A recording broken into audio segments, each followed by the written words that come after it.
Everyone, Oli here, and this is my review of The Abominable Snowmen, the second story of the fifth season of classic Doctor Who, starring Patrick Troughton as the second Doctor. The Abominable Snowmen is the 38th story overall. It's 6 episodes long and is written by Mervyn Hainsman and Henry Lincoln. Only episode 2 exists of all 6 episodes, but telesnaps of all 6 episodes actually do exist. So the plot of the story is as follows. Mysterious forces are at work in 1930s Tibet. The once gentle Yeti have turned savage and besieged a Buddhist monastery. The second Doctor, Jamie and Victoria, arrive, expecting a friendly welcome from the abbot, but it soon becomes ensnared in the plans of an extra-dimensional being known as the Great Intelligence. So, in my opinion, I think the story is alright, but I did find the story itself to be quite boring at times. I did like the production of the story. I mean, it was filmed on the mountain scenes were filmed on location in Snowdonia in Wales, and I actually liked it. It helped capture the Tibetan feel to it, even though it wasn't actually Tibet itself. But yeah, obviously they didn't have the budget at the time, so.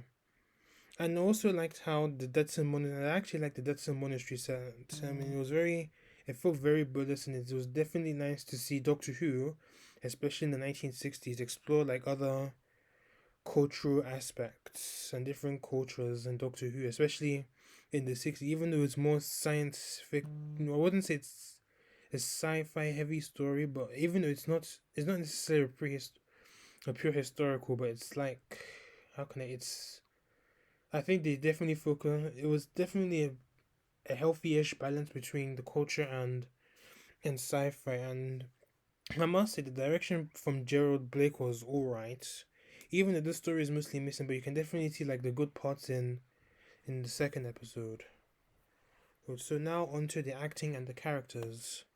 Patrick Troughton, in my opinion, he did an okay job, but he did a good job. No, obviously, this isn't his best performance. I mean, his best performance is yet to come. Is yet to come, but he does have his good moments. I really like the part when I think it was in episode 4 when the Doctor and Jamie were like on the mountainside near the TARDIS trying to see what was going on with the Yeti, and then trying to find. It was a very funny scene as well. How trying to like try and get the Yeti's attention to see what it was like, but then the Doctor was like, "I have a plan, Jamie," and Jamie was like, "What's the plan?" And he said, "I'm gonna throw a rocket," and like Jamie was like, "No, you can't do that. Please tell me, please come for something better." And then the Doctor actually does throw a rocket, but the Yeti was actually inactive at the time. Another part I liked was in the start of the story when the TARDIS had actually landed. The Doctor, Jamie, and Victoria were in the TARDIS, and then the Doctor was like, "I'm going to find the Ganta. Can you please help me find the Ganta?" And then Jamie and Victoria were like, "What is the Ganta? He's not even telling us anything." And then the Doctor realize he didn't he didn't tell them what the Ganta was, and then it was a very funny scene, and it was very well acted between the three characters. And just speaking of which, the other two characters, Jamie and Victoria, they were all right. I mean, I wouldn't say they did a whole lot, but Victoria actually did a bit more than Jamie. Jamie was just was helping the monks trying to capture the Yeti, but Victoria, she actually does get to do a bit more in the story. I mean, for example, I think it was in episode 4. Yeah, episode 4. I mean, when her and Tommy were locked up in the cell for because they were accused of activating the Yeti by the monks, and then they were sentenced. Well, not sentenced, but they were locked up in the cell, and then Victoria was asked for a glass of water, and then she decided to feign an illness in order to escape, and then she does actually escape, and she locks Tommy up in the cell. That was a pretty funny scene. I mean, but it was funny. The reason why she escaped was she wanted to see what was inside the inner sanctum. I mean, that was pretty much Victoria's goal for at least often the Doctor and Jamie were up in the mountains. Man, I didn't really think she had any reason to do so, but I'll explain a bit more on why I didn't really like what Victoria was, why she wanted to get into the inner sanctum in that time, and of course when she does actually get to the inner sanctum, she meets Padma Zambova, and then who is actually being possessed by the Great Intelligence, and then the Great Intelligence slash Padma Zambova actually brainwashes Victoria, well, hypnotizes Victoria to the point that she's catatonic and she would only respond to the Doctor's voice. I mean, that was actually a good scene as well. Wow. But I actually did like this. But before they were all locked up in the cell, she was actually accused of being a devil woman by the monks. I must admit that scene was actually quite. Those moments were actually quite funny in that story, to say the least. So, now onto the side characters. So this is the first main side character I want to talk about. This is Edward. This is the first appearance of Edward Travers. I mean, he's not really an important Doctor Who character, not as much as the Brigadier or something, but he does return in the Web of Fear a few stories after this story, and he was mentioned in the invasion. I think he was actually meant to come back, but the actor was unavailable. So Edward Travers was an English explorer, and he was in search of the Yeti. He comes across the monastery after his companions were killed, and then when the Doctor arrives, Travers accuses him of killing them, and then obviously the Doctor was locked up in the cell, and then the Doctor had to like try and prove his innocence, despite the fact that he was actually tied up for the Yeti to catch him, even though it wasn't actually the Doctor's doing. I mean, shortly after that, after Jamie and Victoria arrive in the monastery, they all kind of become friends, and I must say, Jack Watlin, he did a pretty good job portraying Travers here, but I actually preferred him in The Web of Fear. And actually, fun fact, Jack, the actor Jack Watlin is actually the father of Deborah Watlin, who actually plays Victoria. So, other side characters, we have Songston, Chris Song, and Tommy. I think those are the main ones that I remember that actually are important to the story compared to the others.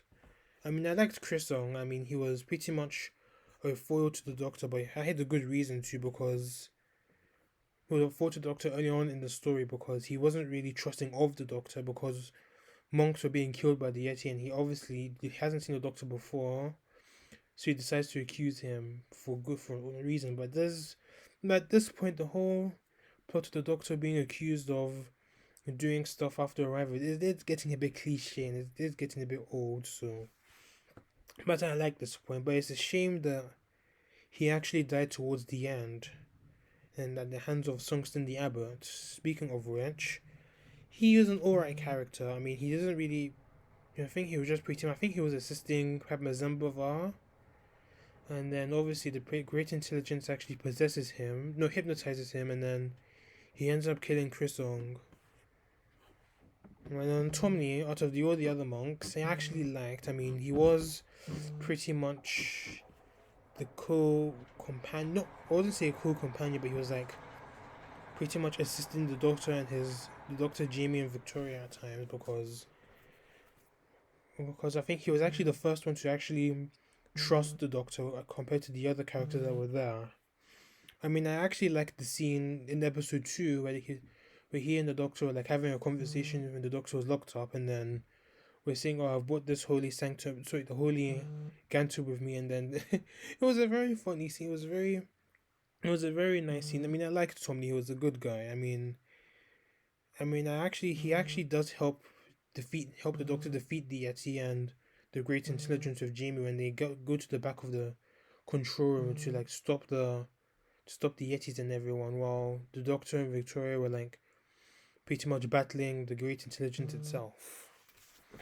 And last is Padma Zambavar. I mean, he was the High Lama of the monastery. He was under possession of the Great Intelligence for like 300 years, and obviously because of that, the Great Intelligence was pretty much keeping him alive for at least 300 years. And he was actually responsible for the main conflict with the Yeti and the monastery and all that. But obviously it wasn't Padma Zambavar's fault, but the Great Intelligence pretty much took over him. Then after the Doctor defeats the Great Intelligence, Padma Zambavar pretty much just fades away and dies because he's been living for so many years, and I think the Doctor actually does kind of break the hypnotism a bit, and then Padma Zambavar was like, "I have brought the world to its end," and it was a very good scene, and you can even see in the telesnaps like even a close shot of the actor. I think his name was Wolf Harris. You can see as if part of his face was like peeling off, or considering the fact that he'd been living for so many years, and it was quite scary as well. Considering the fact that he actually was speaking, the intelligence was speaking through him. That was actually quite creepy itself. So now on to the main villains, the robot Yeti and of course the big bad. This is the disembodied great intelligence. They both had good introductions and they'll probably become one of the, well, mainly the Yeti, not so much the great intelligence. They'll probably become like the more than the more popular Doctor Who villains. Well, the Yeti anyways, and the Yeti actually does come back later on in the season with the Web of Fear, and that was actually the only appearance in Doctor. Those were the Yeti appearing in this story, and Web of Fear was the only appearance of the Yeti in Doctor Who. But even though they do actually return in, I think it's called Downtime with Sarah Jane Smith and everyone returning in 1995. But that wasn't really but that was a Doctor Who spin-off, and that's when the Great Intelligence actually possesses Victoria, and then she decides to like create this university or something. And I haven't seen it, but I've read it. But I actually do want to watch it if it's online somewhere. But I think it's a really good concept. But it's a shame that they haven't returned the new here. But I think it's because of issues with the writers themselves. But if the Great Intelligence can return, which they did in Series 7, and Series 7B with the whole mysterious girl, the Impossible Girl storyline, and then why can't the Yeti? So let's hope Chibnall actually does bring them back, which I highly doubt it, but we can hold hope and pray they actually do come back. But speaking of the Yeti, I actually didn't find them menacing, but they were good villains, but I didn't really find them menacing. But I actually preferred the Web of Fear Yeti because they looked a lot scarier here, and then the Yeti here. Well, the Yeti in this story, they're pretty much cuddly, to say the least. But as I mentioned before, the Great Intelligence was rather creepy, considering the fact that he was able to like possess people and have them live for like so many years, and then possess them for so many years, causing them to like live long lives, and then being able to like speak through people. And it did actually make them creepy, considering the fact he was pretty much on his sanctum. So obviously because of the echoes and stuff, it made them quite scary. So now on to the things that did put me off in this story. I mean, obviously, as I mentioned before, the story is quite slow. It does take its time to at least state the main points, to get to the main points. I mean, I think mainly episode 1 and 2 are just mainly filler. And a bit of when the Doctor and Jimmy were on the mountainside. I think that was a bit filler as well, but obviously, as I mentioned before, the Yeti.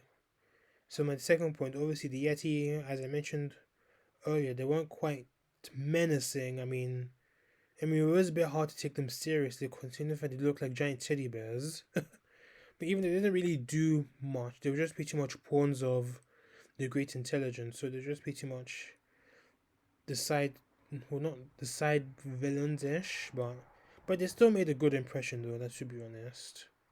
But it's a good thing they got modified in the Web of Fear and they looked creepier, and then obviously the whole mood of the story itself actually really does pay off. So my final issue is with Victoria herself. I mean, aside from wanting to get into the inner sanctum, she did, but for no absolute reason.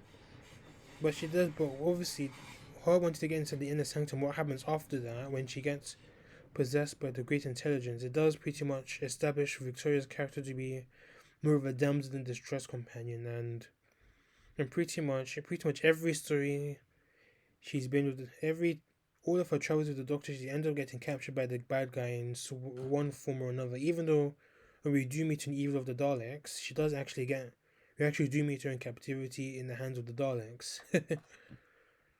So I think it's safe to say that Victoria's character is pretty much established from the get-go, but it wasn't really nice to see Victoria being captured every single bloody time. I mean, it was getting a bit annoying, to be honest, and she doesn't scream. Well, she does actually scream, but not as much as other stories. But yeah, but obviously, what happened with the Great Intelligence is another example. To conclude, the Abominable Snowman has a good plot, but really should have been a full part because you can actually tell that the writers actually stretched the story out a bit. So I'll be giving the Abominable Snowman a 7 out of 10. I mean, it could have been better if it was a 4-part and it didn't really have much padding into it. So my next Doctor Who review will be The Ice Warrior, so stay tuned for that. And my review for Doctor No for the James Bond review will be coming possibly in September, which is actually soon, but stay tuned for both of them. So thanks for watching this review. Let me know what you thought of the story and this review, and let me know in the comments. And until then, see you later, guys.